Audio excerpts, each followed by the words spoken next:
Welcome to graphing rational numbers on a number line. This is similar to what we did in the previous unit, except in the previous unit you chose the numbers that you put on the number line.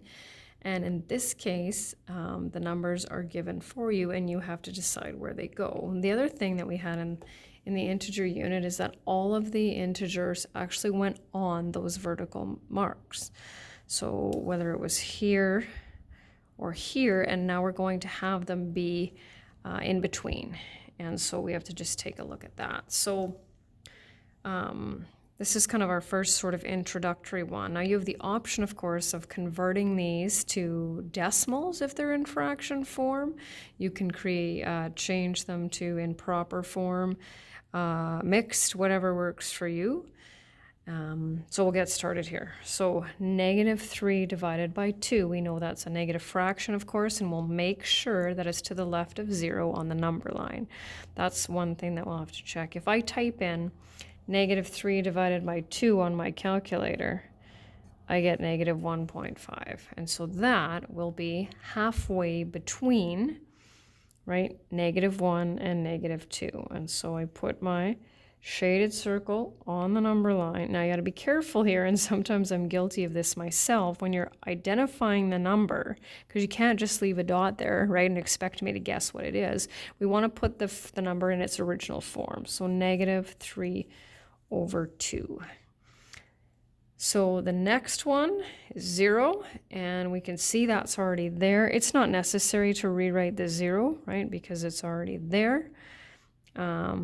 And then I think what I'll do just before I slide over is I'll do the -0.8. And I think minor problem that students sometimes have is they'll graph the negative version of a positive number that I want, or vice versa. So before you move on, you'll just want to check to make sure you've graphed the same number of negative numbers that I've asked, and then just make sure they're not on the wrong side. So -0.8, well, we know that -0.5 would be right about here, right? Because halfway in between 0 and -1. And so it doesn't have to be exact, but some sort of, I'm going to be looking for it in the place where it should be, right?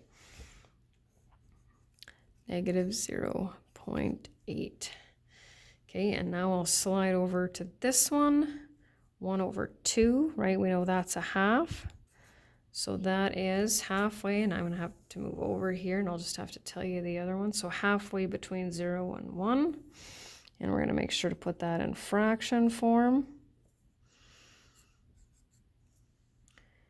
And then I have 5/2, which you can't see anymore, but it's there. So I'm going to just tuck a 2.5. We're just dealing with halves in this one. So 2.5, that's obviously halfway. And I don't need the arrow either. If you just want to put 5/2 underneath, that's totally fine. 2.4, right? That's approximately right there. So sometimes I think I usually do that. And 2.4. So that's sort of my introductory question. The ones that you're going to see are going to look a little bit more like this. So we want to increase our number sense before we get into some exponents and things like that. So I'm just going to kind of throw it across. You can see there's a lot. So now we've got these half tick marks too. So not only do I want you to be able to graph numbers that are between integers, I want you to be able to graph them between rational numbers as well. And let's see, how many do I have here? Oh, I have quite a few. 1, 2, 3, 4, 5, 6, 7, 8. So you can decide on your strategy whether you want to graph all the negative ones first. It doesn't really matter. So let's convert this first one here. Let's see, -13 divided by 4 says that's -3.25. So I'm going to write -3.25. -0.66 repeating. And those are the only ones that I think I'm going to convert. If you want to convert that one to 0.25, if that helps, then by all means go ahead. So let's start. I think I'll start with my negative ones.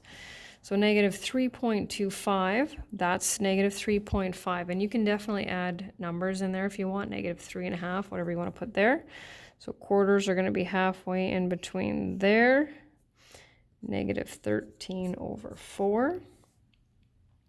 Next, I'm looking at my negative numbers and I can see a negative 1.4, right? So just think if it's negative 1, it'll be negative 1.1, 1.2, 1.3, negative 1.4, somewhere around there, right? Obviously close to the negative 1.5, but not quite.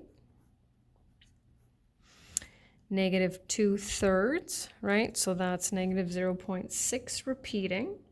And so this will be your negative 0.5. So negative 0.6 is on the other side. Oh, look at that. See, I almost did that. I need to write the original. I usually do that once. Negative 2/3. Oh, there's my 0 again. So I'll put in that 0. And I'm going to slide over and see what other numbers I need. It looks like a quarter is next. So that's 0.25, which will be halfway between 0 and a half. I can see 1.5. So that one's going to be there. It's not labeled though, so I'm going to have to label that one. 2 is there. Don't need to rewrite that unless it was in a different form. So if I had written 4/2 there, then underneath that you would have had to have written 4/2. And the last one I can see is 3.8. So somewhere around there, like I said, in the general vicinity. I'm not going to be taking a ruler when I'm evaluating you on this. And that's it.